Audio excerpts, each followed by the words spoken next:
Bonsoir à tous. Ce soir, j'ai eu envie de vous aider à maîtriser vos attaques de panique, vos crises d'angoisse, qu'elles soient générées ou non par la dépression. Je connais bien l'impact de ces crises et j'ai beaucoup travaillé dessus pour moi-même apprendre à les maîtriser et à les contrôler, alors qu'avant, c'est elles qui me contrôlaient. J'aimerais que nous apprenions et que nous comprenions ensemble l'importance de se donner des permissions et des autorisations et d'agir de façon efficace pour reprendre ensemble le contrôle de notre corps, de notre cerveau et de notre personnalité intégrale. Tout d'abord, je ne crois pas vous instruire davantage en vous confirmant que le corps humain est la machine la plus perfectionnée, la plus complexe sur cette planète.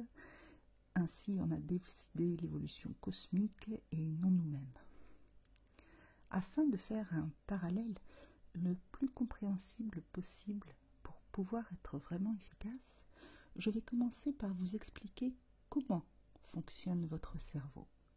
Puis, nous allons le comparer à l'ordinateur de bord d'un avion dont vous seriez le ou la pilote et le reste de votre corps, les passagers. Si tout cela vous convient, et si ça vous va, alors c'est parti. Suivez-moi dans ce voyage à travers votre cerveau et à travers votre corps. Votre cerveau, c'est l'ordinateur biologique le plus perfectionné du monde. En effet, il gère à lui seul 6 fonctions mentales indispensables à la vie et à une personnalité saine. La pensée ou la cognition, la perception ou la détection, la régulation des émotions et des sentiments, la signalisation ou comment réagir à votre environnement, la régulation physique ou somatique, la régulation comportementale ou sociale. Votre cerveau est composé de plusieurs milliards de cellules nerveuses que l'on appelle les neurones et qui communiquent entre elles par un petit courant électrique que l'on appelle les synapses.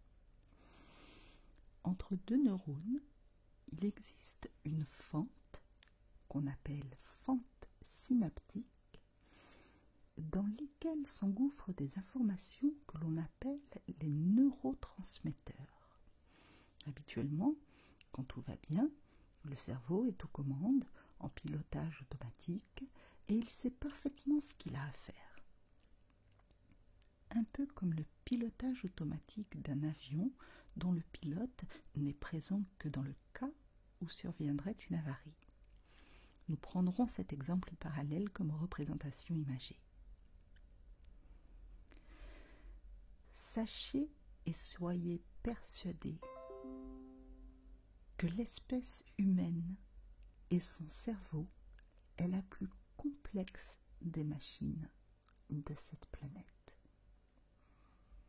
Mais hélas, comme toute machine, complexe ou non, comme tout ordinateur, parfois, le cerveau va connaître des dysfonctionnements, notamment au niveau des connexions synaptiques qui peuvent dérégler totalement le reste de la machine. Souvent, elles sont liées à un traumatisme ou à un stress intense. Dans ce cas, votre pilotage automatique estime qu'il ne sait plus maintenir les commandes. Il ne sait plus faire. Que lui reste-t-il comme choix? Il va passer en mode sans échec et va vous rendre les commandes. Lors d'une dépression, d'une attaque de panique ou d'une crise d'angoisse, des symptômes extrêmement désagréables peuvent se manifester puisque le cerveau gère mal certains de ses secteurs, sont en panne et en quelque sorte, il vous demande de réagir à sa place. Ces symptômes sont bien réels et ne doivent pas être minimisés. Chacun va devoir les gérer comme il le peut, avec son propre courage, sa force, la maîtrise de sa peur. Ces symptômes, parfois insoutenables, peuvent être d'ordre moraux dans un premier temps. Nous allons en donner quelques exemples dans lesquels vous vous reconnaîtrez peut-être sans panique, en acceptant qu'ils existent. L'anxiété, la peur, la tristesse, une sensation de vide, une perte d'intérêt pour tout, y compris ce que l'on aimait, même les relations sexuelles, fatigue, perte d'énergie jusqu'à la mollesse, perte d'appétit, surappétit, troubles du sommeil, cauchemars, insomnie, parasomnie, sommeil trop court, sommeil trop long, perte d'expression émotionnelle, désespoir, pessimisme systématique, culpabilité, dévalorisation de soi, impuissance, sentiment d'impuissance, isolement, honte. D'autres symptômes physiques peuvent accompagner ces désordres moraux et amplifier cet état dysfonctionnel.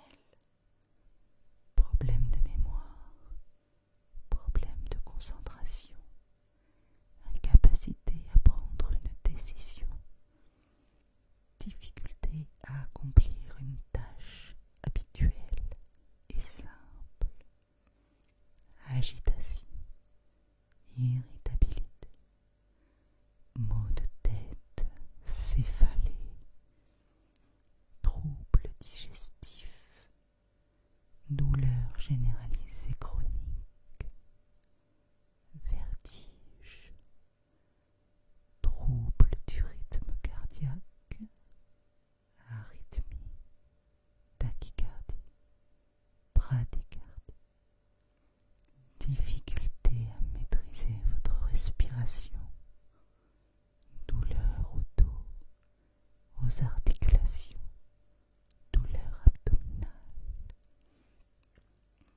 Dans les cas les plus graves, on peut constater chez le patient des pensées morbides, un comportement suicidaire avec passage à l'acte dans certains cas, et même des automutilations. Mais si vous m'écoutez actuellement, et même si je ne vous le souhaite pas, vous vous êtes peut-être reconnu, vous êtes peut-être en crise, vous n'avez pas ou plus de traitement, et peut-être êtes-vous seul pour gérer cet état. C'est votre première fausse idée. Non, actuellement, vous n'êtes pas seul. Actuellement, je suis avec vous et je suis coincé dans votre tête pour vous aider. C'est une bonne nouvelle, votre sens de l'ouïe fonctionne parfaitement bien. Je vais vous accompagner, je vais rester avec vous, je ne vais pas vous abandonner dans cet état, je ne vais pas vous laisser tomber. Nous allons ensemble reprendre le contrôle des commandes de l'avion et le maîtriser pour le remettre sur sa trajectoire initiale, voire le faire atterrir. Maintenant, nous allons procéder à quelques étapes, à quelques exercices qui vont nous permettre de reprendre le contrôle, de traverser les turbulences et de poser l'appareil.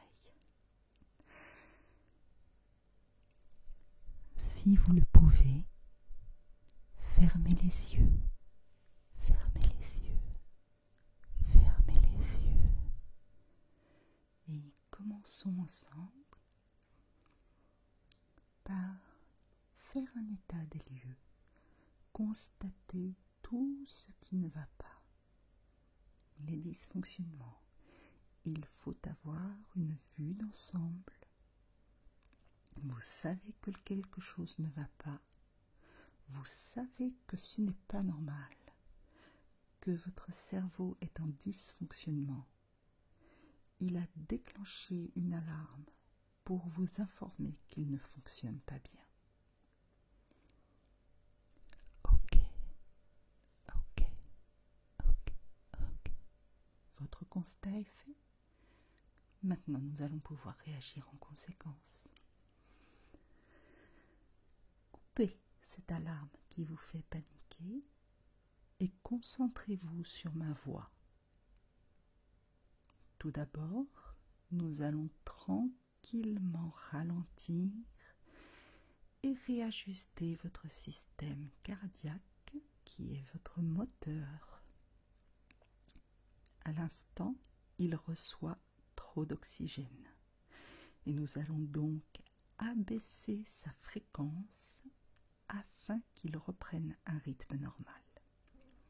L'exercice est simple, mais vous devez rester concentré sur ce que vous faites. Première étape, vous allez prendre une grande inspiration. Vous allez remplir vos poumons autant que possible. Puis vous allez bloquer cet air dans vos poumons 3 secondes. Allez-y.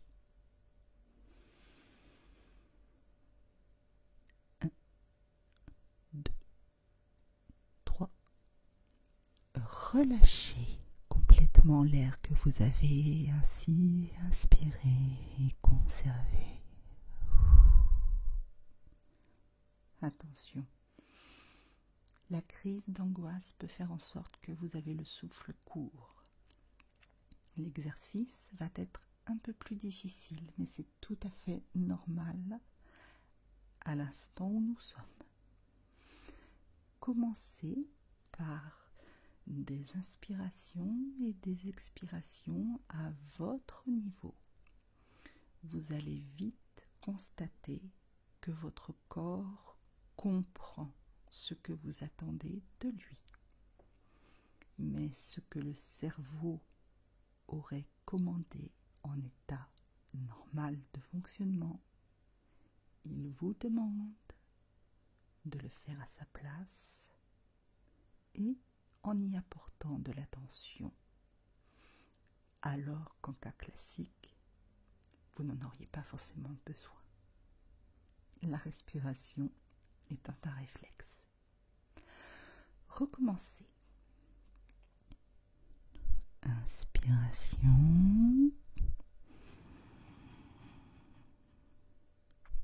On bloque. 2, 3. On expire.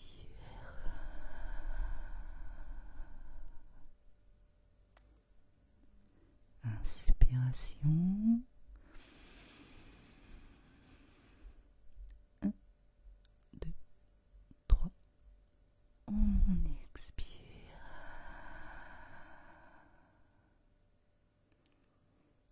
Inspiration. 2, 3. On expire. Inspiration. 2, 3. On expire.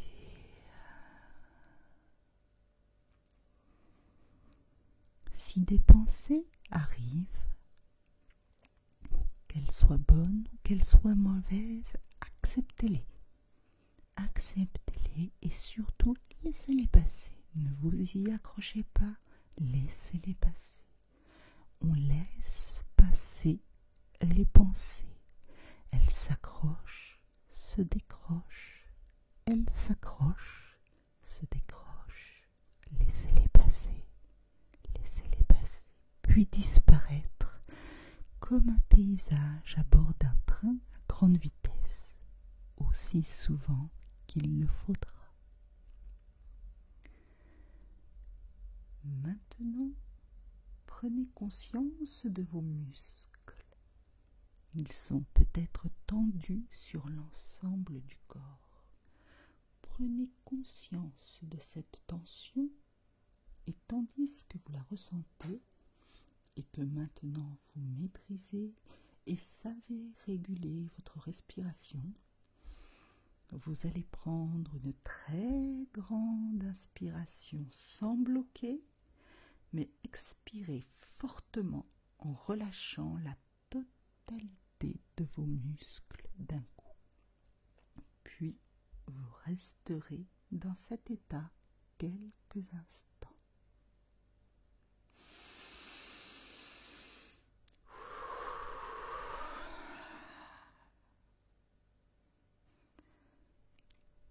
Relâchez, relâchez, relâchez, relâchez, relâchez. Le moindre moment passé n'appartient plus qu'à votre passé. Il est terminé. Terminé. C'est fini. C'est fini. Ce moment ne reviendra plus jamais. Jamais. Plus jamais. Jamais. Votre futur n'est pas connaissable. Donc, une extrapolation ne peut être qu'incertitude et parfois source d'angoisse qui n'est ici pas nécessaire. Restez là, avec moi, à la bonne place, où vous vous situez à présent, dans le moment présent, ici et maintenant, dans l'ici et maintenant. Vous allez maintenant faire appel à l'adulte qui est en vous. Donnez-vous la permission de ne pas être bien. Donnez-vous la permission de vous sentir mal, d'avoir peur ou d'être triste. Vous avez la permission de ne pas être bien, de vous sentir mal, d'avoir peur, d'être triste. Mais donnez-vous également l'autorisation de vouloir aller mieux. Et fixez-vous des objectifs. Nous sommes d'accord, vous n'êtes pas un robot. Vous avez le droit d'aller mal. Et vous devez accepter cet état. Vous avez le droit d'aller mal. Et vous devez accepter cet état. La guérison passe par l'acceptation de vous-même, quel que soit votre état. Vous devez vous donner l'autorisation d'aller mieux. C'est le premier pas vers l'amélioration de votre état. Fixez à nouveau un instant votre attention sur vos muscles. Se sont-ils inconsciemment retendus par réflexe? Si oui, alors reprenez l'exercice. Grande inspiration et relâchement d'un seul coup à l'expiration. Puis reprenez une respiration régulière et naturelle en fixant votre attention sur cet air qui entre et sort de vos poumons en y apportant l'oxygène qui va permettre à vos muscles de rester relâchés, décontractés, y compris votre cœur, qui est le muscle principal moteur de votre corps. Vous reprenez la maîtrise et le contrôle de votre corps. ressentez. Prenez conscience de vos muscles. Ils sont détendus et accordez votre respiration pour qu'il reste dans cet état naturel de relaxation. Maintenant, nous allons vous protéger du stress et de l'anxiété avec un exercice très simple de visualisation. Il s'agit de former une barrière mentale qui va repousser panique et angoisse. C'est votre bulle d'espace vital, de paix, de tranquillité, de sérénité et de relaxation. C'est une bulle dans laquelle plus aucune mauvaise énergie ne peut vous atteindre. Cette bulle de protection, vous allez la générer depuis le centre de votre estomac. Vous allez la visualiser jusqu'à la ressentir. Elle peut avoir la forme, la texture et la couleur que vous souhaitez. C'est votre visualisation. C'est votre espace de sécurité. Imaginez une matière dans laquelle vous vous sentez bien, enveloppé, cocooné, une couleur que vous appréciez,